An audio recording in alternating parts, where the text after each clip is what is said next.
I uploaded here in my Snowflake account, in my free trial Snowflake account, the Titanic dataset.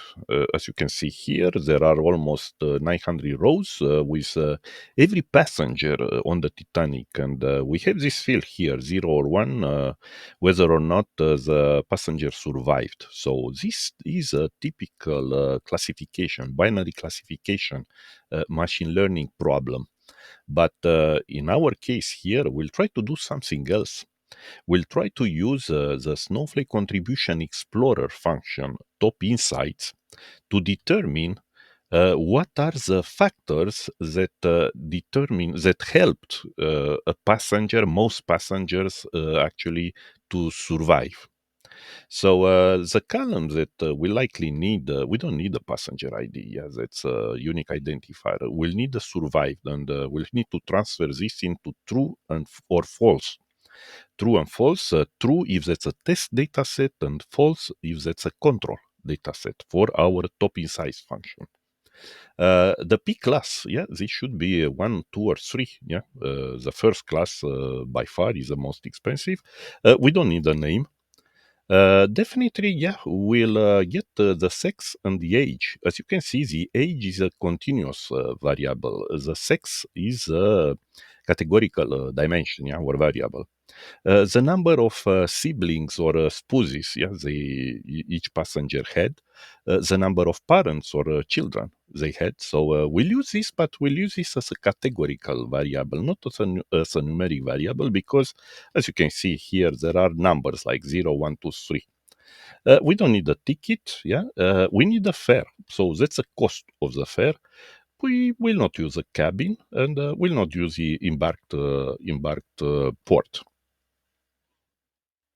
What we'll try to do, as you can see here, is we will call the top insights function in Snowflake and determine what are the most influential contribution factors to survival on Titanic. So basically, we'll split our data set into two different subsets, the people who did not survive and those people who survived. And we'll try to find out, factors like this one, segments, actually data segments, ranges or specific values that had the most influential factor on the survival people. So we'll have things like this, yeah. Very likely you'll see this very soon if the sex was a female, yeah, because yeah, we'll check this, but it looks like most of the survival on Titanic have been females.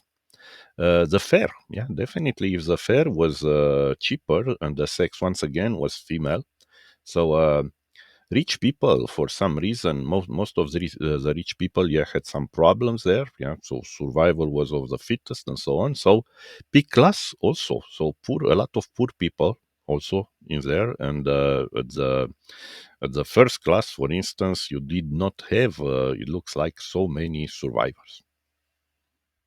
Back to my Snowflake account, I created here a new worksheet, SQL worksheet, and I selected everything from Titanic. So definitely we have 891 rows. They are all displayed here. And look, we'll build a query where we select only the dimensions, the measure that we care about. Yeah. So first of all, yeah, definitely we need the survival, and this should be a Boolean value.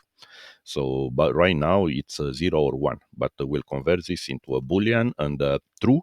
When survival is true, this would be our test data set. The other one would be the control data set. So we'll call this survived as well. We'll select P class, we'll select the sex, age. But there are a lot of values with null, so we'll try to exclude this because our algorithm, our function does not work with this. We'll get the fare, yeah, the price of the trip, the number of siblings, the number of parents or children, and yeah, this is it basically. If we do this, yeah, let's execute this. It's a typical query, but let's see how many rows we get. Yeah, we'll get 714 rows. So yeah, about 150 rows or so, almost 200 rows did not have age, but yeah, it's still acceptable. What we'll try to do right now, I'll use my template for this specific function. You see, that's a one. Let's have a look here. Okay, so this will start with your with source, yeah, a CTE where you put your query. So yeah, let's add the query. Let's copy and paste the query that I had before in here. Yeah, this way you'll be able to separate everything in a nice way. Then you need the categorical variables here, the continuous variables here. So look, I created this below. Okay, so I will use a P class. Yeah, I will use a sex. Look, I will use a siblings or a spouse and parents or children as categorical variables. Yeah, not as a continuous variable, even if they are numeric. But you can do this. For continuous dimensions, yeah, I will use the age and the fair.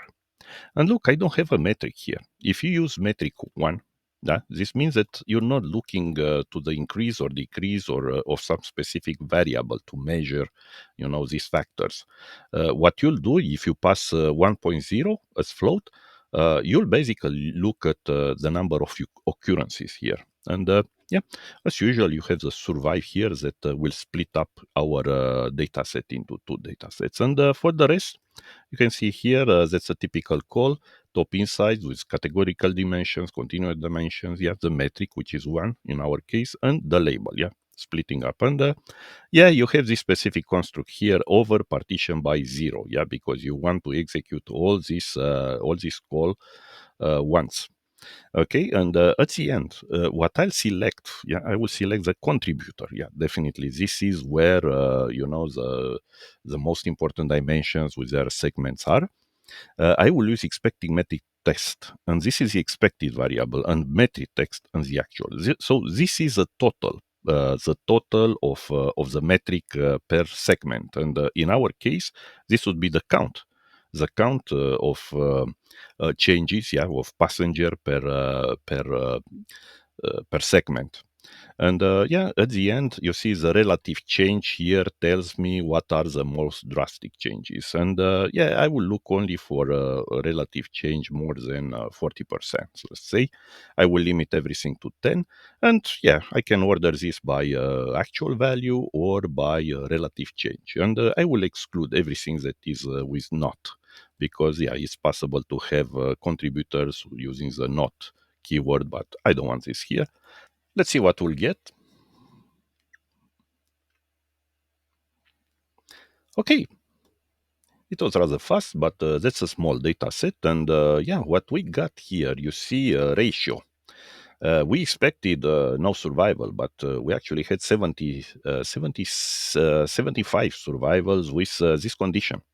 Females, yeah, with age over 48, fair, more than 12, and so on. So next criteria, next big change here, you can see it is sex female as well, yeah, fair, more detailed is between here, and age, yeah, more strict is older ladies, yeah, for some reasons, yeah, they survive more. Yeah, it looks like the men took care of them. I don't know, yeah, what happened. And you see here some other criteria and so on.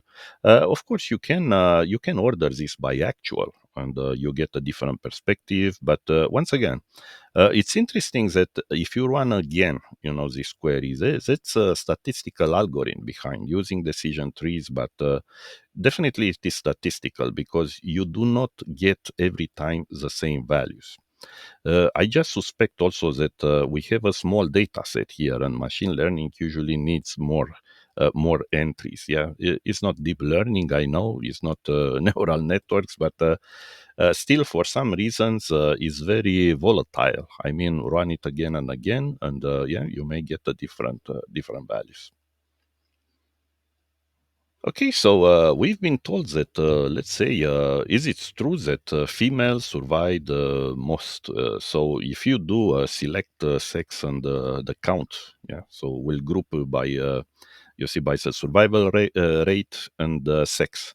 And yes, you can see definitely that most males did not survive here, 468. So females, more than double, they survive. So yeah, this is true. And according to the fair, let's see, let's find some threshold here. Oh yeah, rich people definitely they did not survive as a poor people. But once again, this matters also how many poor people were able to pay for the trip and so on, because this could be or this could be not an indication. But never mind, you get the point. You see how you can use. Insight top insights, you can call this top insights function for this kind of problem.